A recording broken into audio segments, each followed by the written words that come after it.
Hello दोस्तों, हम इस पुस्तक से हिंदी के वस्तुनिष्ठ प्रश्नों का अभ्यास कर रहे हैं, जिसमें हम बहुत सारे प्रश्न देख चुके हैं।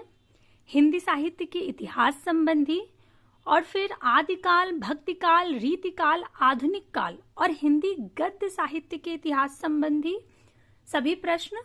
और उसके बाद हमने नाटक और एकांकी के प्रश्नों को भी देख लिया था और इस समय हम उपन्यास के प्रश्नों का अभ्यास कर रहे हैं। तो अगर आप लोगों ने अभी तक पिछले प्रश्नों का अभ्यास नहीं किया है तो आप प्लेलिस्ट के माध्यम से पिछले सभी प्रश्नों का अभ्यास करके अपनी तैयारी को बेहतर बना सकते हैं, क्योंकि हम ऐसा प्रयास करते हैं कि अभ्यास के दौरान जो भी चीजें आपको याद कराई जा सकती हैं उन्हें याद कराया जाए और जो कुछ भी समझाने योग्य है उसे समझाकर तब प्रश्न को हल कराया जाए। तो अगर आप लोग सभी प्रश्नों का अभ्यास कर लेंगे तो न सिर्फ आपकी तैयारी बेहतर होगी बल्कि जो आगे के प्रश्न हैं उन्हें समझने में भी आपको बहुत आसानी रहेगी। चीजें आपको जल्दी समझ में आएंगी और जल्दी याद होंगी। प्लेलिस्ट का लिंक आपको डिस्क्रिप्शन बॉक्स में मिल जाएगा, आप वहां देख सकते हैं। और टेलीग्राम चैनल से जुड़ने के लिए भी आप लोग डिस्क्रिप्शन बॉक्स में आपको लिंक मिल जाएगा, वहां से आप टेलीग्राम चैनल से जुड़ सकते हैं, जहां पर आपको जो भी आवश्यक पीडीएफ इत्यादि हैं वो उपलब्ध करा दी जाएंगी। तो अभी जहां तक हम प्रश्न देख चुके थे उसके आगे शुरुआत करेंगे। आप हिंदी विषय से जुड़े हुए किसी भी एग्जाम की तैयारी कर रहे हो, अर्थात कोई भी ऐसी परीक्षा जिसमें हिंदी विषय से जुड़े हुए प्रश्न आते हैं, तो ये सभी प्रश्न आपके लिए बहुत महत्वपूर्ण है। तो अभी हम देखते हैं, हमने प्रश्न संख्या 830 तक देख लिया था। अब हमें इसके आगे प्रश्न देखने हैं। अगला प्रश्न है कि प्रकाशन के अनुसार वृंदावन लाल वर्मा के उपन्यासों का सही अनुक्रम क्या है। अनुक्रम पूछा गया है, तो सबसे पहले विराटा की पद्मिनी आएगा, फिर कचनार, फिर मृगनयनी और फिर रामगढ़ की रानी, अर्थात विकल्प बी सही है। जो वृंदावन लाल वर्मा जी के उपन्यास हैं उनके सन देख लेते हैं, उनके प्रकाशन वर्ष।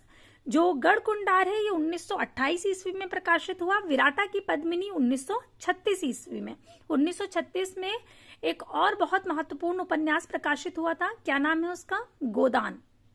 तो गोदान भी 1936 में प्रकाशित हुआ और वृंदावन लाल वर्मा जी का विराटा की पद्मिनी भी 1936 ईस्वी में प्रकाशित हुआ है। झांसी की रानी 1946 और कचनार 1948 ईस्वी, मृगनयनी 1950 ईस्वी, अहिल्याबाई 1955 ईस्वी, भुवन विक्रम 1957 ईस्वी, रामगढ़ की रानी 1961 ईस्वी, कीचड़ और कमल 1964 ईस्वी, महारानी दुर्गावती 1964 ईस्वी, सोती आग 1966 ईस्वी और देवगढ़ की मुस्कान 1973 ईस्वी में प्रकाशित हुआ। ये जितने भी प्रकाशन वर्ष हैं बहुत महत्वपूर्ण है, क्योंकि इस तरह के प्रश्न बहुत आते हैं कि प्रकाशन वर्ष के अनुसार इन्हें क्रम में लगाइए, या अलग से भी कोई एक उपन्यास दे दिया जाता है और पूछा जाता है कि इसका प्रकाशन वर्ष क्या है। तो प्रकाशन वर्ष आपको बराबर देखते हुए चलना है और इसके लिए परेशान होने की आवश्यकता बिल्कुल नहीं है। बार बार कहती हूँ कि आप जितने बार देखेंगे, आप 4 बार देखेंगे कि विराटा की पद्मिनी 1936, आपको कोई रटने की आवश्यकता नहीं है। आप जितना अभ्यास करेंगे और बार बार जब सन देखेंगे तो आपको अपने आप याद हो जाएंगे। तो उसके लिए परेशान नहीं होना है, आपको चिंता नहीं करनी है कि कैसे याद होगा। अगर आपका अभ्यास बेहतर है, आप निरंतर जुड़े हुए हैं और अभ्यास कर रहे हैं, तो सन आपको अपने आप याद होंगे, देखते देखते याद हो जाएंगे। अगला है कि इनमें से कौन सा इलाचंद जोशी का उपन्यास है, सुनीता, सुखदा, मुक्तिपथ या तेरी मेरी उसकी बात। तो इसमें इलाचंद जोशी जी का जो उपन्यास है वो मुक्तिपथ है, विकल्प बी सही है। इसके अतिरिक्त हम सारे देख चुके हैं। सुनीता जैनेन्द्र का उपन्यास है, वहीं जो सुखदा है ये भी जैनेन्द्र का है और तेरी मेरी उसकी बात ये यशपाल का उपन्यास है।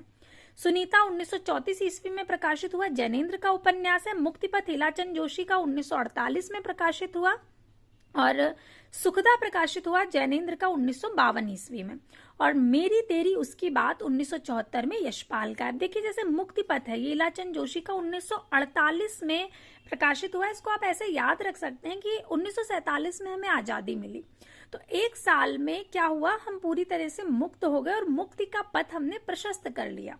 इस तरह से चीजों को जोड़कर आप याद रख सकते हैं, और फिर उसे याद रखने की आवश्यकता नहीं है कि आपने किस तरह से याद किया था, फिर आप धीरे धीरे देखते रहेंगे और आपको चीजें याद होती जाएंगी। अगला है कि इनमें से कौन मनोविश्लेषणवादी कथाकार नहीं है? जैनेन्द्र, चतुरसेन शास्त्री, इलाचंद जोशी या अज्ञे? तो यहाँ पर विकल्प बी सही होगा, चतुरसेन शास्त्री। चतुरसेन शास्त्री जो है वो मनोविश्लेषणवादी कथाकार नहीं है, जबकि जैनेन्द्र, इलाचंद जोशी और अज्ञे ये तीनों ही मनोविश्लेषणवादी कथाकार हैं। इनकी जो कृतियां हैं उनसे ये चीज बिल्कुल स्पष्ट होती है। जैसे कि आप अज्ञे का ही शेखर एक जीवनी देख सकते हैं, इसका बहुत सशक्त उदाहरण। जैनेन्द्र, इलाचंद जोशी, अज्ञे ये मनोविश्लेषणवादी उपन्यासकार हैं, जबकि चतुरसेन शास्त्री प्रकृतिवादी ऐतिहासिक उपन्यासकार हैं।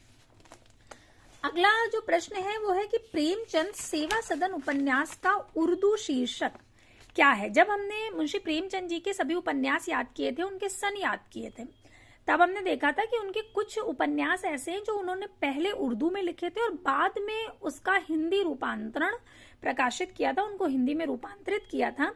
तो ये बहुत प्रश्न इस तरह से पूछे जाते हैं कि कोई उपन्यास का नाम दे दिया गया और इसका उर्दू में क्या नाम था। तो उसी तरह से यहाँ पे सेवा सदन का पूछा गया है कि सेवा सदन उपन्यास का उर्दू शीर्षक क्या था, क्योंकि जो सेवा सदन उपन्यास है ये पहले उर्दू में ही प्रकाशित हुआ था। तो उर्दू में प्रकाशित हुआ था ये बाजारे हुस्न नाम से। इसे हमने ऐसा याद किया था कि बाजार में सेवा सदन बना हुआ है। अगर आपने वो क्लास नहीं देखी है जिसमें हमने मुंशी प्रेमचंद जी के उपन्यासों को विस्तार से याद किया है और प्रकाशन वर्ष याद किया, तो एक बार देख लीजिएगा। हमने इस तरह से इसको याद किया था कि बाजार है और बाजार के अंदर क्या बना हुआ है, सेवा सदन। तो इस तरह से बाजार से बाजारे हुस्न हम याद रख सकते हैं कि सेवा सदन का पहले नाम बाजारे हुस्न था।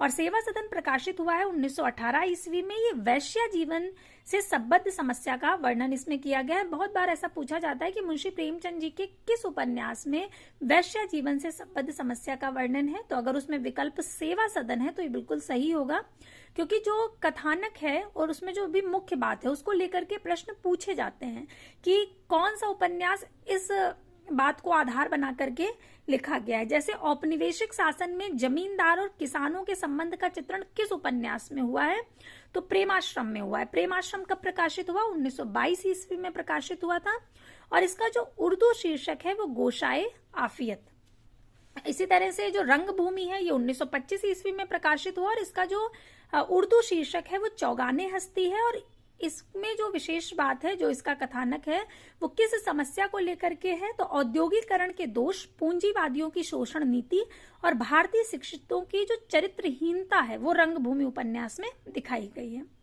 अगला है प्रेमा अर्थात दो सखियों का विवाह। ये 1907 ईस्वी में प्रकाशित हुआ था, जिसका उर्दू शीर्षक है हम खुरमा व हम सबाब। ये हिंदुओं में जो विधवा विवाह है उसका चित्रण इसमें किया गया है।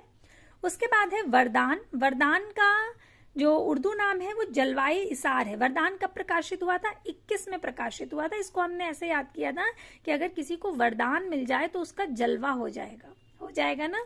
अगर वरदान मिल जाए किसी को तो उसका क्या हो जाएगा? जलवा हो जाएगा। इस तरह से हमने याद किया था। अगर आपने क्लास देखी है, आप जुड़े हुए हैं लगातार अभ्यास से, तो ये सारी चीजें आपको बिल्कुल रटी हुई होंगी।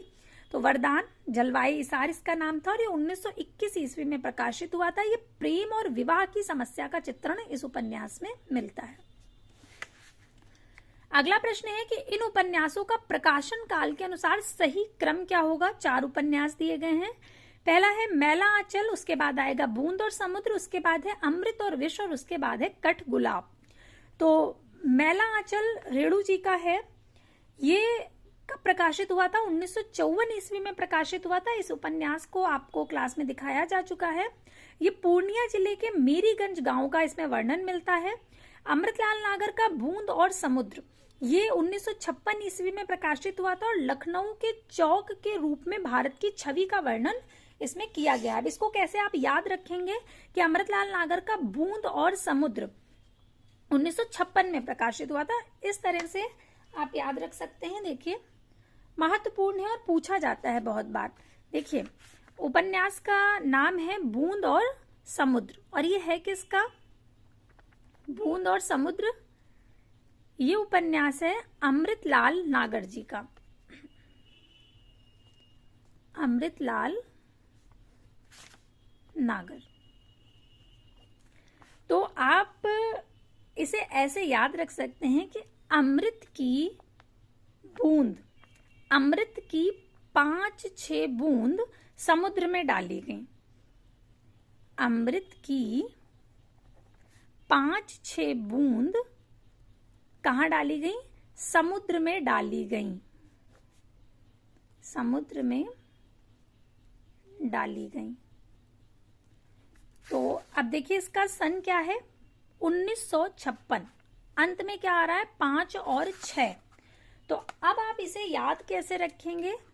अमृत की 5-6 बूंद समुद्र में डाली गई हैं, तो अमृत से अमृतलाल नागर आप याद रखेंगे। अमृत अर्थात अमृतलाल नागर लेखक का नाम हो गया। बूंद और समुद्र, बूंद और समुद्र से ये उपन्यास का नाम हो गया। उपन्यास का क्या नाम है? बूंद और समुद्र, ये उपन्यास का नाम है। और इसका प्रकाशन वर्ष क्या है? 5-6 बूंदें डाली गई हैं, तो 1956। 5-6 से आप याद रखेंगे कि अंतिम जो अंक है वो 5 और 6 है, और 1900 तो रहेगा, ये तो आपको पता ही होना चाहिए कि ये 1900 के बाद का है। और तो अमृत से अमृतलाल नागर, बूंद समुद्र में डाली गई से बूंद और समुद्र उपन्यास, और 5-6 बूंद डाली गई हैं से 56 आप याद रख सकते हैं। तो अमृत की 5-6 बूंद, अमृत की 5-6 बूंद समुद्र में डाली गई, अर्थात अमृतलाल नागर का बूंद और समुद्र 1956 में प्रकाशित हुआ है। इस तरह से आप याद रख सकते हैं, या कोई और तरीका अगर आपको समझ आ रहा है तो आप उससे भी जोड़ करके याद रख सकते हैं। मुख्य उद्देश्य ये है कि आपको चीजें याद रहनी चाहिए, प्रकाशन वर्ष याद रहने चाहिए। अगर आपको किसी लेखक के 2-4 उपन्यासों के प्रकाशन वर्ष याद है तो उससे जोड़कर क्रम से आप उनके सारे उपन्यास के प्रकाशन वर्ष याद रख सकते हैं। तो अभी हमने ये याद कर लिया कि अमृतलाल नागर का बूंद और समुद्र 1956 में प्रकाशित हुआ। अब आप जब भी देखेंगे कि बूंद और समुद्र, तो आपको तुरंत याद आ जाएगा कि समुद्र में अमृत की 5-6 बूंदें डाली गई हैं, अगर आप ध्यान से सुन रहे हैं तो इसमें लखनऊ के चौक के रूप में भारत की छवि का वर्णन मिलता है। अगला है अमृतलाल नागर का अमृत और विष। ये 1966 ईस्वी में प्रकाशित हुआ। ये भारतीय गणतंत्र के 15 वर्षों का राजनैतिक सामाजिक चित्रण इसमें मिलता है।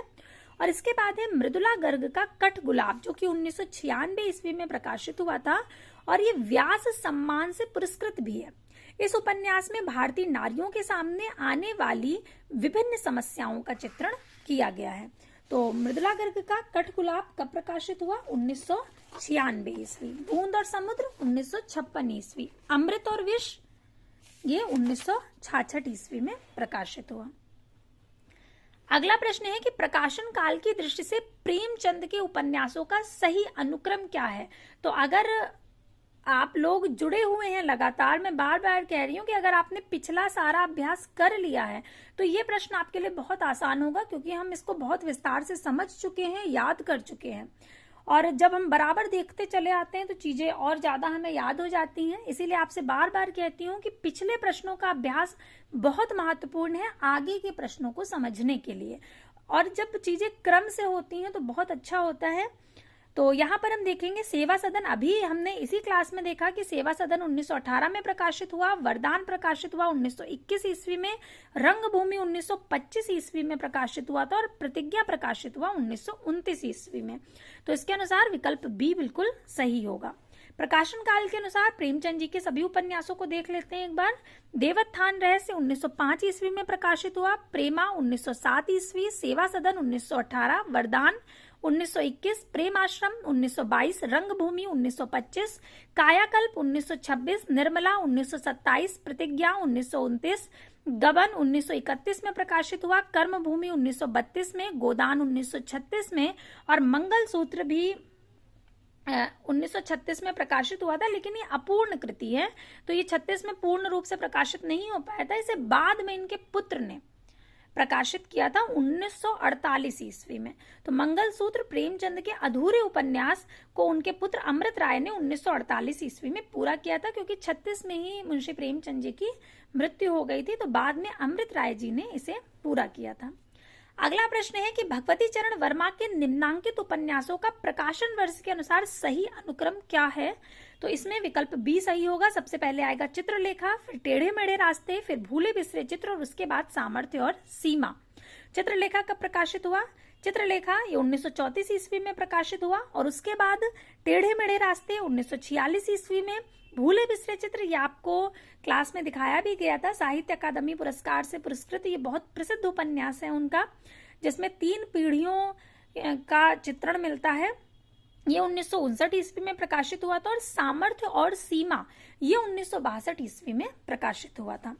तो पतन 1928 में प्रकाशित हुआ, चित्रलेखा 34 में, 3 वर्ष 1936 में, टेढ़े मेढ़े रास्ते 1946, आखिरी दांव 1950, अपने खिलौने 1957, भूले बिसरे चित्र 1959, वह फिर नहीं आई 1960, सामर्थ्य और सीमा 1962, थके पांव 1963, रेखा 1964, सीधी सच्ची बातें 1968, सबही नचावत राम गोसाई 1970, प्रश्न और मारीचिका 1973 इत्यादि। ये सभी भगवती चरण वर्मा जी के उपन्यास हैं और उनका क्रम दिया गया है। अगला प्रश्न है कि राही मासूम रजा के उपन्यासों का प्रकाशन वर्ष के अनुसार सही क्रम क्या होगा? तो इसमें विकल्प ए सही होगा। सबसे पहले जो उपन्यास आएगा वो है आधा गांव, जो कि 1966 ईस्वी में प्रकाशित हुआ। उसके बाद टोपी शुक्ला या बलभद्र नारायण, ये इसका पूरा नाम है, ये 1969 में प्रकाशित हुआ। दिल एक सादा कागज, ये भी राही मासूम रजा जी का उपन्यास है, जो कि 1973 में प्रकाशित हुआ था। और असंतोष के दिन ये 1985 ईस्वी में प्रकाशित हुआ। तो यहाँ पर विकल्प ए बिल्कुल सही होगा। इसके बाद अगला प्रश्न है कि निम्नांकित ऐतिहासिक उपन्यासों का प्रकाशन वर्ष के अनुसार सही अनुक्रम। ऐतिहासिक उपन्यास किसने लिखे हैं हिंदी में? अधिकांश तो लिखे हैं वृंदावन लाल वर्मा जी ने। और ये सभी जो उपन्यास हैं यहाँ पर ये अलग अलग लेखकों के उपन्यास हैं और ये सभी ऐतिहासिक ही हैं। तो सबसे पहले जो गढ़कुंडार है ये आएगा, ये वृंदावन लाल वर्मा जी का है, 1928 ईस्वी में प्रकाशित हुआ। मधुर स्वप्न ये राहुल सांकृत्यायन जी का है और ये प्रकाशित हुआ 1950 ईस्वी में। उसके बाद वयम रक्षामा ये चतुरसेन शास्त्री जी का है और ये प्रकाशित हुआ है 1955 ईस्वी में।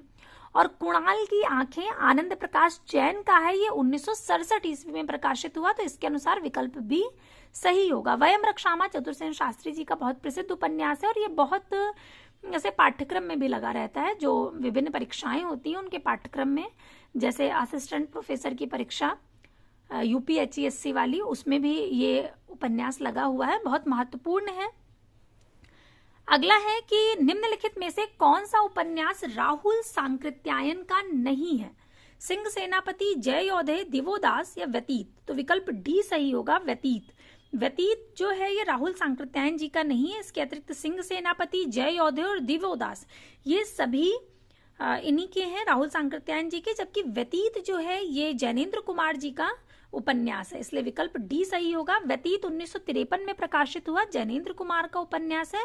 और जैनेन्द्र कुमार जी का उपनाम क्या था? आनंदी लाल। ये बहुत बार पूछा जाता है कि आनंदी लाल नाम किस लेखक का है, तो जैनेन्द्र कुमार का है।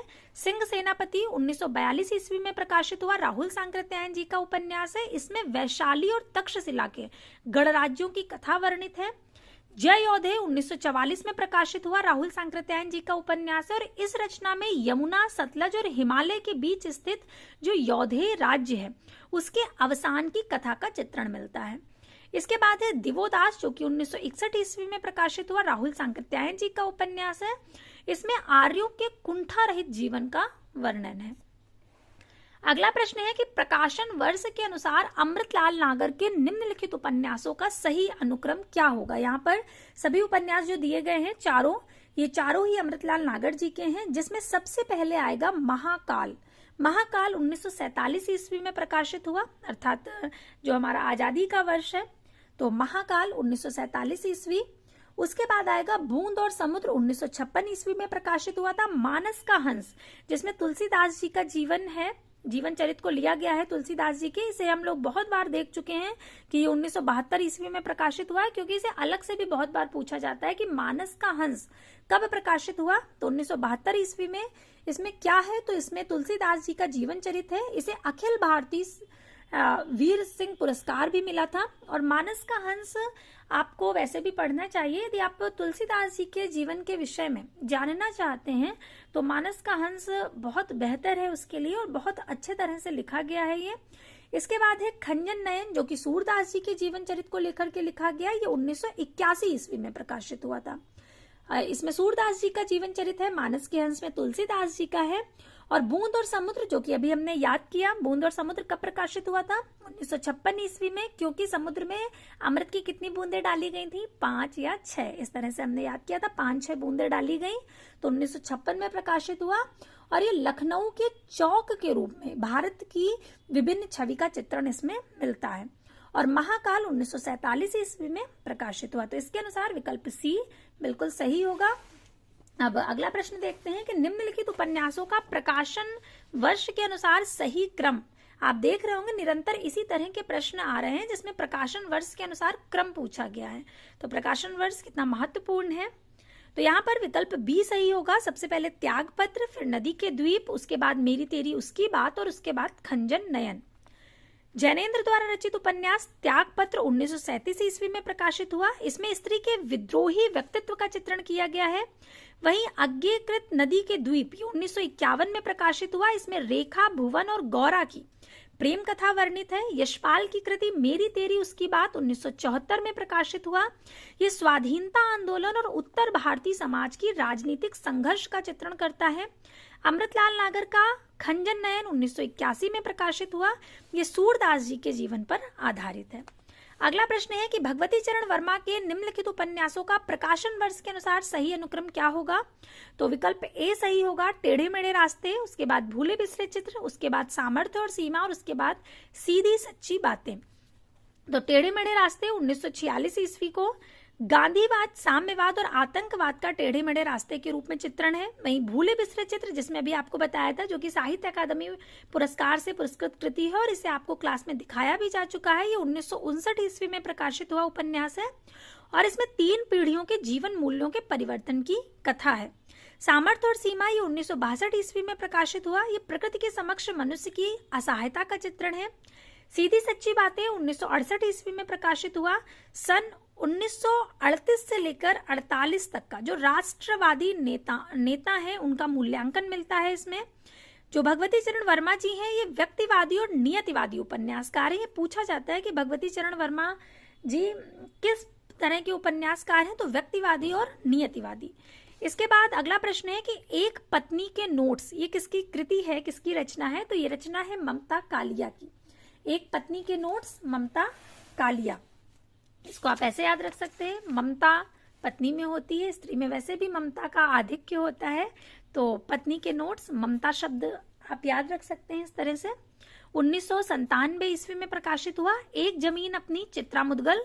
आंखों की दहलीज मेहरुनिसा परवेज का है। बेगाने घर में मंजुल भगत का उपन्यास है। और एक पति के नोट्स महेंद्र भल्ला का है। ये दोनों ही उपन्यास बहुत पूछे जाते हैं परीक्षाओं में। एक पत्नी के नोट्स तो ममता कालिया और एक पति के नोट्स तो महेंद्र भल्ला। दोनों ही जो नाम है इनका जो पहला वर्ण है इसमें भी माँ है और इसमें भी माँ है, अर्थात एक पत्नी के नोट्स जिसने लिखा उसका नाम जो शुरुआत हो रही है वो भी माँ से, माँ वर्ण से नाम है। और एक पति के नोट्स में भी जो लेखक हैं उनका जो नाम का पहला वर्ण है वो माँ है। तो महेंद्र भल्ला और ममता कालिया।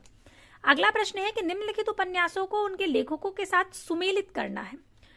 वामा शिक्षक किसका है? ईश्वरी प्रसाद कल्याण राय का 1872 ईस्वी में प्रकाशित हुआ। भाग्यवती श्रद्धाराम फुल्लौरी का 1877 ईस्वी में। निस्सहाय हिंदू राधाकृष्ण दास का 1890 ईस्वी में प्रकाशित हुआ। नूतन ब्रह्मचारी बालकृष्ण भट्ट का 1886 ईस्वी में प्रकाशित हुआ। और परीक्षा गुरु लाला श्रीनिवास दास का 1882 ईस्वी में। तो इसके अनुसार विकल्प ए बिल्कुल सही होगा।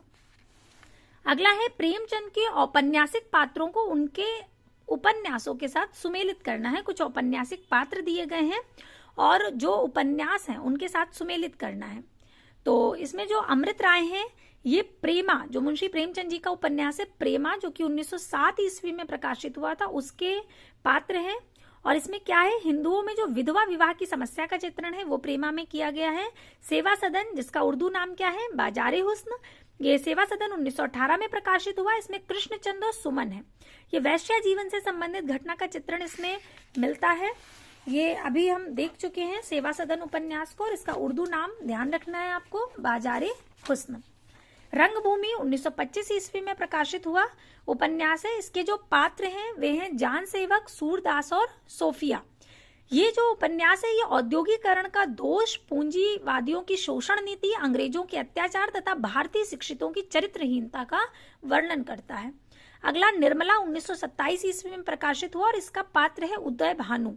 बहुत अच्छा उपन्यास है। इस उपन्यास को आप देखेंगे तो दहेज और अनमेल विवाह, किस तरह से दहेज के कारण समाज की जो कुप्रथाएं हैं, बहुत बार बहुत छोटी लड़की का विवाह बहुत बड़े व्यक्ति से हो जाता है, तो ये जो अनमेल विवाह होता है, इसी तरह से जो इसमें निर्मला होती है उसका भी एक ऐसे ही आदमी से विवाह हो जाता है जो उसकी उम्र से बहुत बड़ा होता है और उसकी शादी पहले से हो चुकी होती है, उसके बच्चे होते हैं। जो निर्मला के पति का बेटा होता है वो निर्मला की उम्र का होता है, तो इतना अधिक अंतर होता है। तो ये अनमेल विवाह की जो समस्या उठाई गई है, ये निर्मला उपन्यास में जब आप पढ़ेंगे तो बहुत भावुक कर देने वाला उपन्यास है। तो इसका जो पात्र है वो उदय भानु है। कायाकल्प 1926 ईस्वी में प्रकाशित हुआ और इसका पात्र है चक्रधर। ये पुनर्जन्म की धारणा तथा सच्चे प्रेम का चित्रण इसमें मिलता है। अगला प्रश्न है कि बंबई के मजदूर संगठनों के जीवन संघर्ष पर आधारित उपन्यास कौन सा है? तो विकल्प ए सही होगा, आवा। आवा उपन्यास किसका है? चित्रा मुदगल जी का है। अन्य विकल्प है सम्रांगण, अनित्य और अंतर्वंशी। चित्रा मुदगल का आवा उपन्यास 1999 ईस्वी में प्रकाशित हुआ। ये बंबई के मजदूर संगठनों के जीवन संघर्ष पर आधारित है। मेरुन्निसा परवेज का सम्रांगण 2002 ईस्वी में प्रकाशित हुआ। ये नारी जीवन की विषमता का चित्रण इसमें किया गया है। मृदुला गर्ग का अनित्य 1980 ईस्वी में प्रकाशित हुआ। स्वतंत्रता संग्राम और उसके जीवन, उसके बाद का जो जीवन है वो मिलता है इसमें। उषा प्रियमवदा का अंतर्वंशी ये 2000 ईस्वी में प्रकाशित हुआ और इसमें अमेरिका के प्रवासी भारतीयों का चित्रण है। अगला प्रश्न है कि प्रकाशन वर्ष की दृष्टि से निम्नलिखित उपन्यासों का सही अनुक्रम। तो घराऊ घाट, उसके बाद स्वतंत्र रमा और परतंत्र लक्ष्मी, उसके बाद अद्भुत प्रायश्चित और फिर अंगूठी का नगीना, ये क्रम होगा। भुवनेश्वर का घराऊ घाट 1894 में प्रकाशित हुआ। लज्जाराम मेहता का स्वतंत्र रमा और परतंत्र लक्ष्मी 1899। ब्रजनंदन सहाय का अद्भुत प्रायश्चित 1906 ईस्वी और किशोरीलाल गोस्वामी का अंगूठी का नगीना 1918 ईस्वी में प्रकाशित हुआ। अंगूठी का नगीना उपन्यास किसका है? किशोरीलाल गोस्वामी जी का। तो अंगूठी का नगीना अर्थात किसकी अंगूठी में नगीना है? तो किशोरी जी की। आप इसको ऐसे याद रख सकते हैं कि किशोरी जी की अंगूठी में नगीना लगा हुआ है। किसकी अंगूठी में नगीना लगा है? किशोरी जी की। तो बीच बीच में जब आप इस तरह से याद करते रहेंगे तो आपका याद करने में मन भी लगा रहेगा। तो अंगूठी, किसकी अंगूठी में नगीना लगा है? किशोरी जी की। तो किशोरी से किशोरीलाल गोस्वामी। अगला प्रश्न है कि निम्नलिखित लेखिकाओं को उनकी रचनाओं के साथ सुमेलित करना है। ममता कालिया, तो अभी अभी हमने देखा एक पत्नी के नोट्स किसकी कृति है? ममता कालिया की। और एक पति के नोट्स महेंद्र भल्ला। नासिरा शर्मा की इसमें से कौन सी कृति है? तो जिंदा मुहावरे, ये नासिरा शर्मा जी की है। चित्रा मुदगल का इसमें कौन सा है? तो चित्रा मुदगल का एक जमीन अपनी, इसके अतिरिक्त इनका आवा भी है। अलका सरावगी शेष कादम्बरी, तो इसके अनुसार विकल्प ए सही होगा। ममता कालिया का एक पत्नी के नोट्स 1997 ईस्वी, नासिरा शर्मा का जिंदा मुहावरे 1993 ईस्वी, चित्रा मुदगल का एक जमीन अपनी 1990 ईस्वी, अलका सरावगी शेष कादम्बरी 2001 ईस्वी, महेंद्र भल्ला का एक पति के नोट्स 1967 ईस्वी। अगला प्रश्न है कि महिला पुलिस कर्मियों के जीवन पर आधारित उपन्यास इनमें से कौन सा है? ग्लोबल गांव का देवता, गुनाह बेगुनाह, मुन्नी मोबाइल या जिंदा मुहावरे। तो गुनाह बेगुनाह जो उपन्यास है ये महिला पुलिस कर्मियों के जीवन पर आधारित है। विकल्प बी सही होगा। ये मैत्रेयी पुष्पा का उपन्यास है गुनाह बेगुनाह, जो कि 2011 ईस्वी में प्रकाशित हुआ। ये महिला पुलिस कर्मियों पर आधारित है। ग्लोबल गांव का देवता, इस उपन्यास के लेखक रणेंद्र हैं और ये आदिवासी जीवन पर आधारित है। ये भी उपन्यास बहुत पूछा जाता है कि ग्लोबल गांव का देवता उपन्यास किसका है? तो रणेंद्र का है और आदिवासी जीवन पर आधारित रचना है। जिंदा मुहावरे 1993 ईस्वी में प्रकाशित हुआ। इस उपन्यास की लेखिका कौन है? तो नासिरा शर्मा। ये जो कृति है ये भारत विभाजन पर केंद्रित है और मुन्नी मोबाइल उपन्यास के लेखक प्रदीप सौरभ है।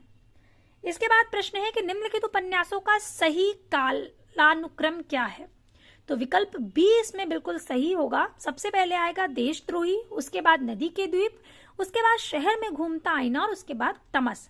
देशद्रोही ये 1943 ईस्वी में प्रकाशित हुआ, यशपाल का उपन्यास है। नदी के द्वीप 1951 ईस्वी में प्रकाशित हुआ, अज्ञे का उपन्यास है। शहर में घूमता आईना 1963 में प्रकाशित हुआ, उपेंद्रनाथ अश्क का है। और तमस 1973 में भीष्म साहनी का उपन्यास है। तो इस तरह से विकल्प बी इसमें बिल्कुल सही है। इसके बाद है जगदीश चंद्र के उपन्यासों का प्रकाशन वर्ष के अनुसार सही अनुक्रम क्या होगा? ये सभी जगदीश चंद्र जी के उपन्यास हैं। धरती धन्ना अपना, यादों का पहाड़, मुट्ठी भर काकर और नरक कुंड में वास। तो इसके अनुसार विकल्प सी सही होगा। सबसे पहले आएगा यादों का पहाड़, उसके बाद धरती धन्ना अपना और उसके बाद मुट्ठी भर काकर और नरक कुंड में वास आएगा। उसके बाद यादों का पहाड़ 1966 ईस्वी में प्रकाशित हुआ, धरती धन्ना अपना 1972 ईस्वी, आधा पुल 1973 ईस्वी, कभी न छोड़े खेत 1976, मुट्ठी भर काकर 1976 में प्रकाशित हुआ, टुंडा लाट 1978, 1978 हाँ मुट्ठी भर काकर रह गया था शायद, मुट्ठी भर काकर, उसके बाद टुंडा लास और उसके बाद घास गोदाम 1985 और नरक कुंड में वास 1994 ईस्वी, लाट की वापसी 2000 ईस्वी और जमीन तो अपनी थी 2001 ईस्वी। तो ये पूरा क्रम दिया गया है। अगला फिर वही जो उपन्यास है उसे भी उसी तरह से उसका क्रम लगाना है। प्रकाशन वर्ष के अनुसार निम्नलिखित ऐतिहासिक उपन्यासों का सही अनुक्रम। सबसे पहले मृगनैनी। मृगनैनी किसका उपन्यास है? वृंदावन लाल वर्मा जी का। इसको हमने ऐसे याद किया था कि मृग कहाँ मिलते हैं? मृग वन में मिलते हैं। ये कब प्रकाशित हुआ? 1950 ईस्वी में। एकदा नैमिषारण्य अमृतलाल नागर जी का 1972 में प्रकाशित हुआ। इनका मानस का हंस वो भी 1972 में प्रकाशित हुआ था। अनाम दास का पोथा हजारी प्रसाद द्विवेदी का 1976 ईस्वी। अभिज्ञान नरेंद्र कोहली का 1981 ईस्वी। इसके बाद प्रश्न है कि निम्नलिखित में से किस उपन्यास को स्त्री लेखन का प्रस्थान बिंदु माना जाता है? तो मित्रों मरजानी विकल्प ए सही होगा। अन्य विकल्प है कठगुलाब, आवा और चाक। कृष्णा सोबती द्वारा लिखित प्रथम उपन्यास मित्रों मरजानी को हिंदी साहित्य के उपन्यास विधा में स्त्री लेखन का प्रस्थान बिंदु माना जाता है। आवा 1999 में प्रकाशित हुआ, चित्रा मुदगल का है। कठगुलाब 1996, मृदुला गर्ग। चाक 1997, मैत्रेयी पुष्पा का उपन्यास है।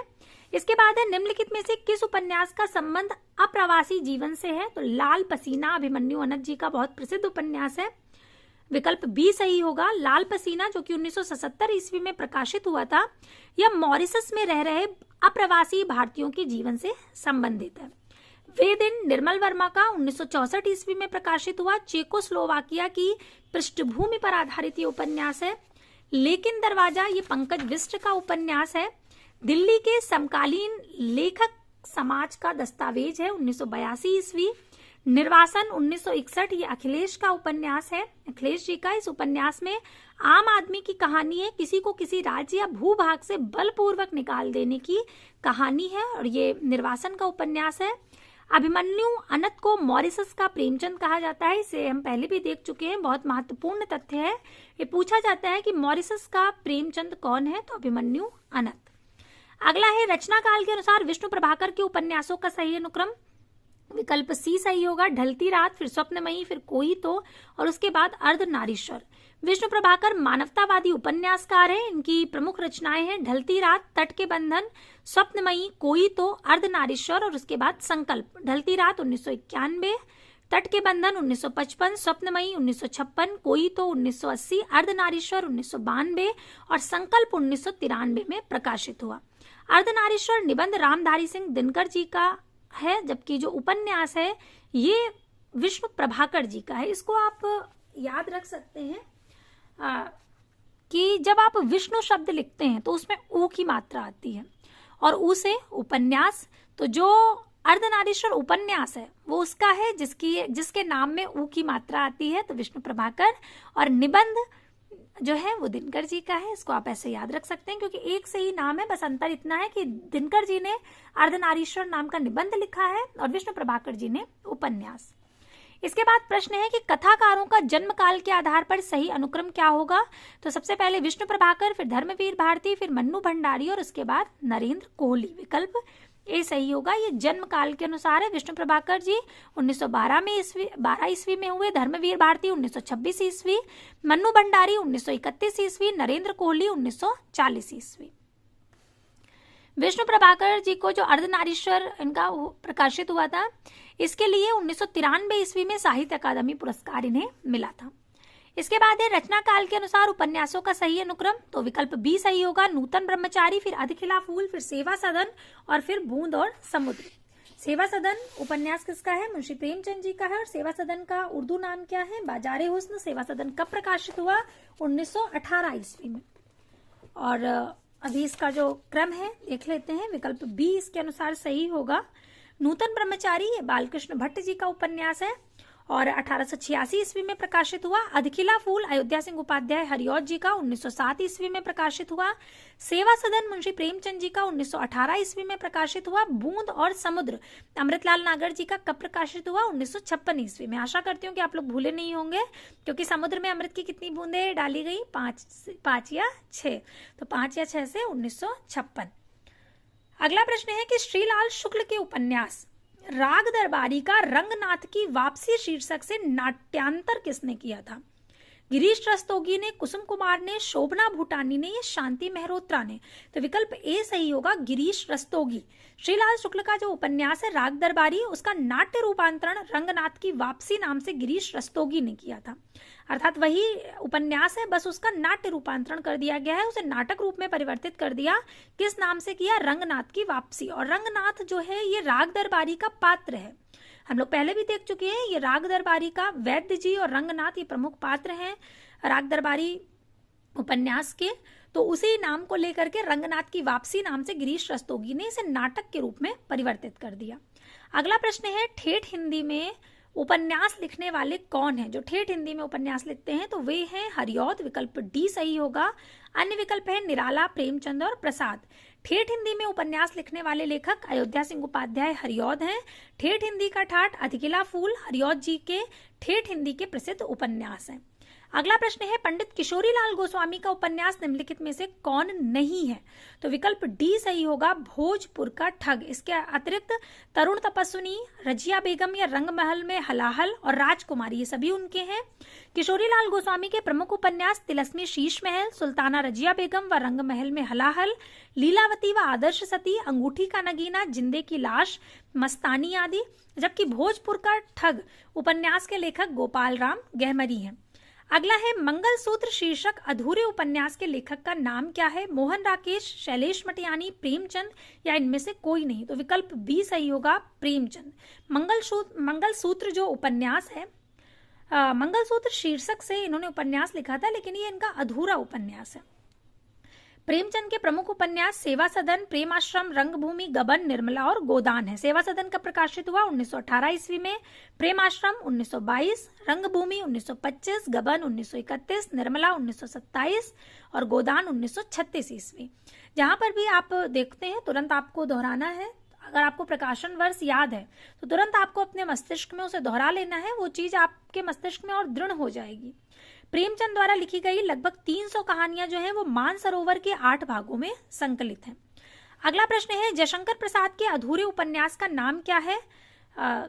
मंगलसूत्र, तितली, इरावती या कंकाल? तो मंगलसूत्र तो अभी हमने देखा मुंशी प्रेमचंद जी का उपन्यास है। तितली और कंकाल इन्हीं के उपन्यास हैं, लेकिन पूर्ण है। इरावती इनका अपूर्ण उपन्यास है। विकल्प सी सही होगा। जयशंकर प्रसाद का अधूरा उपन्यास इरावती है, जो कि एक ऐतिहासिक उपन्यास है। प्रसाद के अन्य उपन्यास कंकाल व तितली हैं। प्रसाद हिंदी साहित्य में अपने नाटकों के लिए प्रसिद्ध हैं। इन्होंने सबसे ज्यादा ऐतिहासिक नाटक लिखे हैं। इनके जयशंकर प्रसाद जी के पूरे नाटक, जब हमने नाटक और एकांकी वाले प्रश्न देखे थे तो इनके सभी नाटक हमने क्रम से प्रकाशन वर्ष के अनुसार याद किए थे। अगर आपको याद हो और अगर आपने क्लास नहीं देखी है तो अवश्य देख लीजिएगा। अगला है बाण भट्ट की आत्मकथा क्या है? एक नाटक है, एक जीवनी है, एक आत्मकथा है या एक उपन्यास है? तो विकल्प डी सही होगा, ये एक उपन्यास है। बाण भट्ट की आत्मकथा आचार्य हजारी प्रसाद द्विवेदी द्वारा लिखा गया उपन्यास है। इनकी कथा वस्तु कादम्बरी और हर्षचरित नामक कृतियों से ली गई है। इनके अन्य उपन्यास हैं चारुचंद्र लेख, पुनर्नवा और अनाम दास का पोथा। इसके बाद है महाभोज उपन्यास की लेखिका कौन है? तो महाभोज मन्नू भंडारी जी का उपन्यास है, विकल्प सी सही होगा। अन्य विकल्प है ममता कालिया, कृष्णा सोबती और शानी। महाभोज तथा आपका बंटी मन्नू भंडारी के प्रसिद्ध उपन्यास हैं। मित्रों मरजानी, सूरजमुखी अंधेरे के, जिंदगी नामा, दिलो दानिश तथा समय सरगम आदि कृष्णा सोबती के उपन्यास हैं। जबकि बेघर, नरक दर नरक, प्रेम कहानी, साथी, लड़कियां, एक पत्नी के नोट्स तथा दुखम सुखम आदि ममता कालिया के उपन्यास हैं। और काला जल, सांप और सीढ़ी, कस्तूरी, पत्थरों में बंद आवाज आदि शानी द्वारा लिखे गए उपन्यास है। शानी जी का पूरा नाम है गुलशेर खां शानी। कठगुलाब किसका उपन्यास है? तो ये मृदुला गर्ग जी का है, विकल्प सी सही होगा। अन्य विकल्प है मैत्रेयी पुष्पा, चित्रा मुद्गल और अलका सरावगी। कठगुलाब मृदुला गर्ग की कृति है, जबकि मैत्रेयी पुष्पा का प्रमुख उपन्यास चाक, चित्रा मुद्गल का आवा और अलका सरावगी का कलिकथा वाया बाईपास समकालीन हिंदी उपन्यास है। इसके बाद है मानस का हंस उपन्यास के लेखक कौन है? अमृतलाल नागर, विकल्प ए सही होगा। अन्य विकल्प है यशपाल, रेणु और अज्ञे। मानस का हंस के लेखक अमृतलाल नागर हैं। इसमें इन्होंने तुलसीदास जी की जो जीवन कथा है उसे लिया गया है, उसका चित्रण किया है। उसी तरह से खंजन नैन जो कि 1981 ईस्वी में प्रकाशित हुआ था, इसमें सूरदास जी का जीवन चरित मिलता है। अगला है झूठा सच उपन्यास के लेखक कौन है? तो झूठा सच ये यशपाल का है, विकल्प सी सही होगा। अन्य विकल्प है अज्ञे, मुक्तिबोध और हजारी प्रसाद द्विवेदी।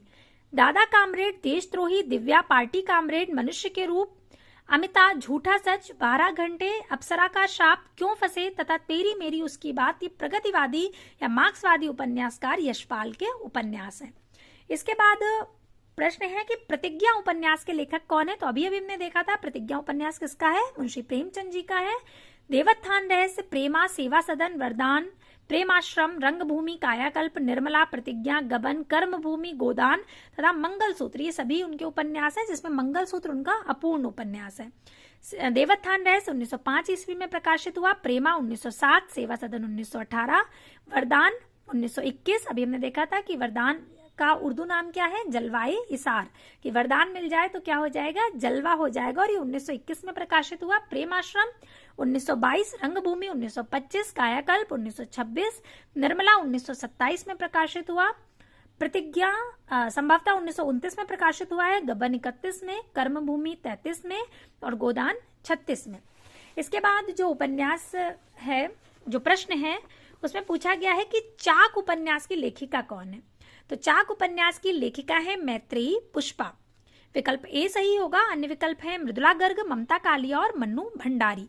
चाक उपन्यास मैत्रेयी पुष्पा द्वारा लिखित है। कठगुलाब, अनित्य, वंशज, उसके हिस्से की धूप, चितकोबरा आदि उपन्यास मृदुला गर्ग द्वारा, महाभोज और आपका बंटी मन्नू भंडारी द्वारा तथा बेघर ममता कालिया द्वारा लिखित उपन्यास है। तो विकल्प ए यहाँ सही होगा। इस तरह से हमने 870 प्रश्न देख लिए हैं और इसके आगे की जो प्रश्न है वो हम अगली क्लास में देखेंगे। अब जो अगली क्लास होगी संभवतः उसमें आपके जो उपन्यास संबंधी वस्तुनिष्ठ प्रश्न हैं वो पूर्ण हो जाएंगे। तो अभी के लिए इतने ही प्रश्नों को रखते हैं। तब तक के लिए धन्यवाद।